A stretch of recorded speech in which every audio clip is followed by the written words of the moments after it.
Selamat pagi Bapak Ibu.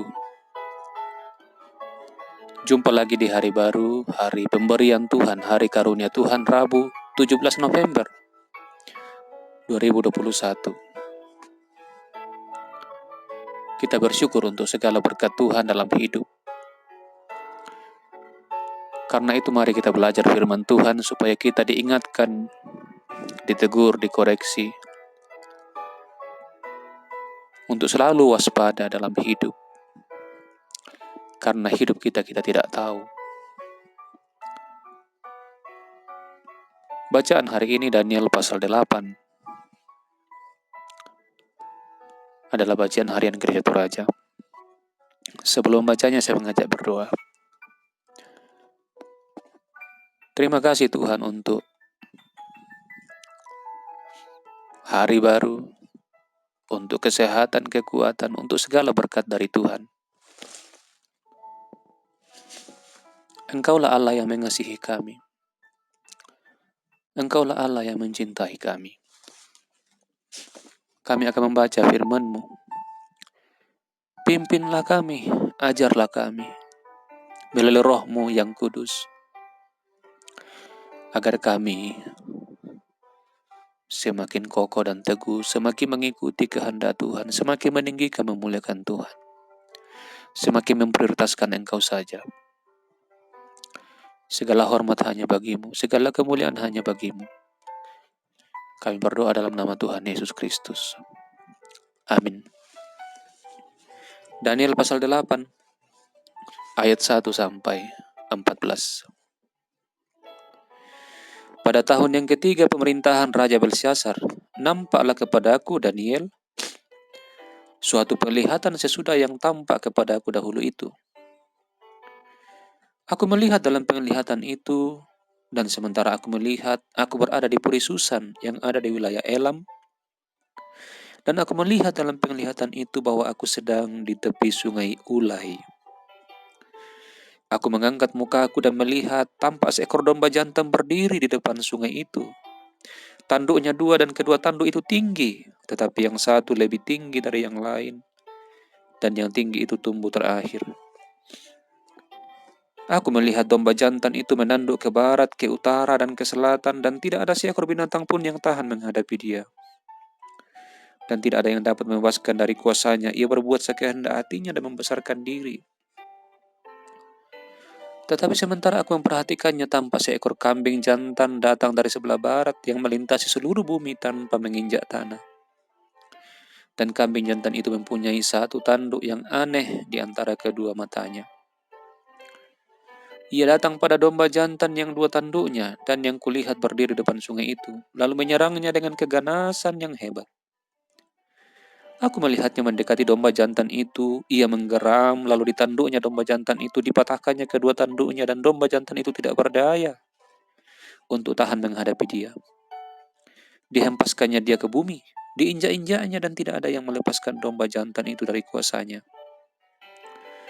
Kambing jantan itu sangat membesarkan dirinya. Tetapi ketika ia sampai pada puncak kuasanya, patahlah tanduk yang besar itu. Lalu pada tempatnya tumbuh 4 tanduk yang aneh, sejajar dengan ke-4 mata angin yang dari langit. Maka dari salah satu tanduk itu muncul suatu tanduk kecil, yang menjadi sangat besar ke arah selatan, ke arah timur, dan ke arah tanah permai. Ia menjadi besar, bahkan sampai kepada bala tentara langit. Dan dari bala tentara itu, dari binatang-binatang dijatuhkannya ke bumi dan diinjak-injaknya. Bahkan terhadap panglima bala tentara itu pun ia membesarkan dirinya. Dan daripadanya diambilnya korban persembahan sehari-hari, dan tempatnya yang kudus dirobohkannya. Suatu kebaktian diadakan secara fasik menggantikan korban sehari-hari. Kebenaran dihempaskannya ke bumi, dan apapun yang dibuatnya semuanya berhasil. Kemudian kudengar seorang kudus berbicara, dan seorang kudus lain berkata kepada yang berbicara itu, sampai berapa lama berlaku penglihatan ini, yakni korban sehari-hari dan kefasikan yang membinasakan, tempat kudus yang diserahkan, dan bala tentara yang diinjak-injak? Maka ia menjawab, sampai lewat 2.300 petang dan pagi. Lalu tempat kudus itu akan dipulihkan dalam keadaan yang wajar. Amin. Bapak Ibu Saudara, dari renungan bacaan ini saya beri judul renungan, Di atas langit masih ada langit. Di atas langit masih ada langit. Ungkapan yang sudah sering kita dengar, bahwa di atas pejabat yang satu masih ada pejabat yang lebih tinggi. Di atas pejabat yang lebih tinggi masih ada lagi pejabat yang lebih tinggi. Di atas kuasa yang satu masih ada kekuasaan yang lebih tinggi. Di atas orang kaya yang satu masih ada orang yang lebih kaya lagi, masih ada orang yang lebih kaya lagi. Ada orang pintar tapi di atasnya masih ada orang pintar lagi. Ada yang lebih pintar lagi di atasnya lagi, dan seterusnya. Itu di atas langit masih ada langit. Dan itu juga tergambar dalam bacaan kita pagi hari ini. Ketika Daniel bersama dengan orang-orang Yahudi masih ada di pembuangan Babel. Mereka ada di sana dan Daniel diberi hak istimewa. Diberi hak istimewa oleh Tuhan memperoleh penglihatan tentang sesuatu yang akan terjadi ke depan. Beberapa ratus puluhan tahun ke depan. Pada saat itu disebut bahwa Daniel ada di wilayah Elam. Kalau sekarang ada di wilayah Iran saat ini. Di sana dia melihat penglihatan seekor domba jantan berdiri dan dua tanduknya. Yang satu tanduk lebih tinggi daripada yang lain. Dan domba jantan itu menanduk ke barat, ke utara, dan ke selatan. Ini penglihatan dan ini simbol bahwa domba jantan itu yang punya dua tanduk adalah kerajaan Media dan Persia. Kerajaan Persia lebih tinggi daripada Media, tapi keduanya bergabung menjadi satu kerajaan. Mereka mengalahkan wilayah-wilayah di barat, di utara, dan selatan. Itu berarti termasuk tanah Palestina. Dan tidak ada yang bisa melawan. Di ayat 4 dikatakan, ia berbuat sekehendak hatinya dan membesarkan diri. Tidak ada yang dapat membebaskan dari kuasanya. Ia berbuat sekehendak hati dan membesarkan diri, meninggikan diri. Ini yang pertama yang disebut dalam bacaan kita. Tapi mulai di ayat 5, tampak seekor kambing jantan datang dari sebelah barat. Dan singkat cerita, kambing jantan ini mengalahkan domba jantan ini. Dan itu menunjuk kepada kerajaan Yunani di bawah Alexander Agung. Di bawah Alexander Agung yang mengalahkan Persia, Kekaisaran Persia, pada tahun 334 atau 331 before Christ, sebelum Masehi, sebelum Yesus lahir.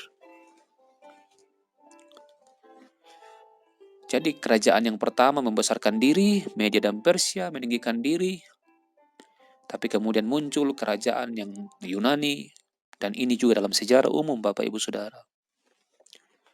Kerajaan Yunani mengalahkan Persia di bawah pemerintahan Alexander Agung.